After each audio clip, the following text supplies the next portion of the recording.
কি করতেছে না দুইটা দোকান শেষ হয়ে গেল গাড়ি। কিসের দোকান ছিল আপনার? স্টেশনারি ছিল, এমনি গালামাল পুরো ছিল।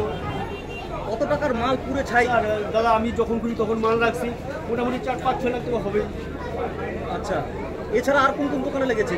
এছাড়া পাশাপাশি দুটো দোকান আছে, 3টে দোকান। আচ্ছা, দুটোটা কিসের দোকান? জুয়েলারি দোকান? হ্যাঁ, জুয়েলারি দোকান আছে, আর পাশে একটা গালামাল দোকান আছে।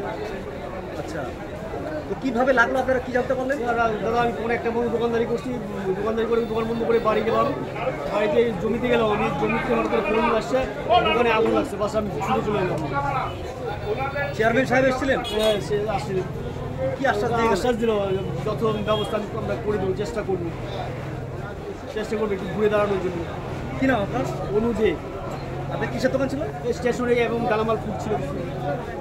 ছেলেপেলেরা খুব উদ্দেশ্যের কাজ করলো এবং ফায়ার ব্রিগেড খুব ভালো কাজ করলো, সার্ভিস দিল। ওরাতে এখন আয়ত্তে আসলো আগুনটা, তবে 5-6টা দোকান ভালো ক্ষতি হয়ে গেছে। আনুমানিক এই ক্ষতির পরিমাণ কত হতে পারে? ক্ষতির পরিমাণ তো ধরো 1,50,000 টাকা তো ক্ষতি হবে। এই 5-6টা দোকান এখনকার দিনে যে জিনিসের দাম বা জিনিস। ফায়ার ব্রিগেডে কটা ইঞ্জিন ছিল? ফায়ার ব্রিগেডে 2টা ইঞ্জিন ছিল, খুব ভালো সার্ভিস দিয়েছে ফায়ার ব্রিগেড।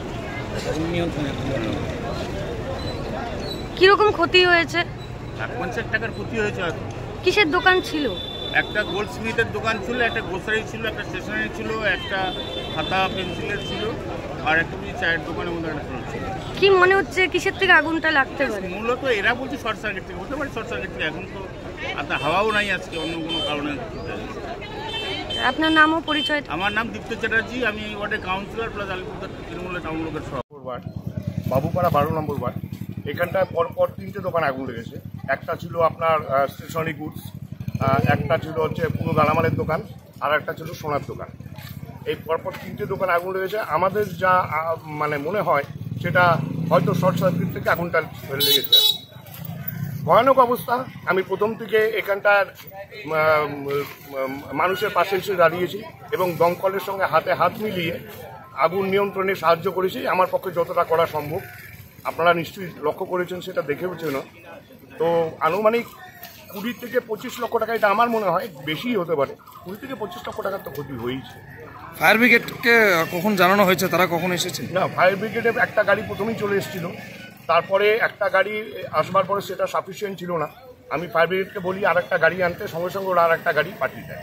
দেখুন, এটা একটা দুর্ঘটনা, আগুন লাগছে। আমরা খবর পাওয়ার সঙ্গে সঙ্গে ফায়ার ব্রিগেডকে ফোন করেছি এবং আমাদের এই এলাকার কাউন্সিলর 12 নম্বর ওয়ার্ডের দীপ্ত চট্টোপাধ্যায় তিনিও এসছেন। আমরা আসছি, 11 নম্বর ওয়ার্ডের কাউন্সিলর আছেন, এখানে 13 নম্বর ওয়ার্ডের কাউন্সিলর আছেন, সাধারণ জনগণ আছেন, ফায়ার ব্রিগেড লোক আছেন। ফায়ার ব্রিগেড তৎপরতার সঙ্গে কাজ করছে এবং প্রচুর সাধারণ মানুষ এই কাজে অংশগ্রহণ করছে, হাত লাগিয়েছে। এখন মোটামুটি আগুন কন্ট্রোলে আছে। খুব শীঘ্রই এটা কমপ্লিট করে দিবে, যাতে আর কোনো জায়গা না। কিভাবে আগুন লেগেছে জানতে পেরেছেন? এটা এখনো চলছে, ফায়ার ব্রিগেড তদন্ত করবে, তারপরে বোঝা যাবে। প্রথম হচ্ছে আগুন নিবানো, তারপরে কি করে আগুন লাগছে না লাগছে পরবর্তীতে। যাদের দোকানে আগুন লেগেছে তাদের কি কোনো ক্ষতিপূরণ পরে হবে, পরে ব্যাপার আছে। কি করতেছে না দুইটা দোকান শেষ হয়ে গেল গাড়ি।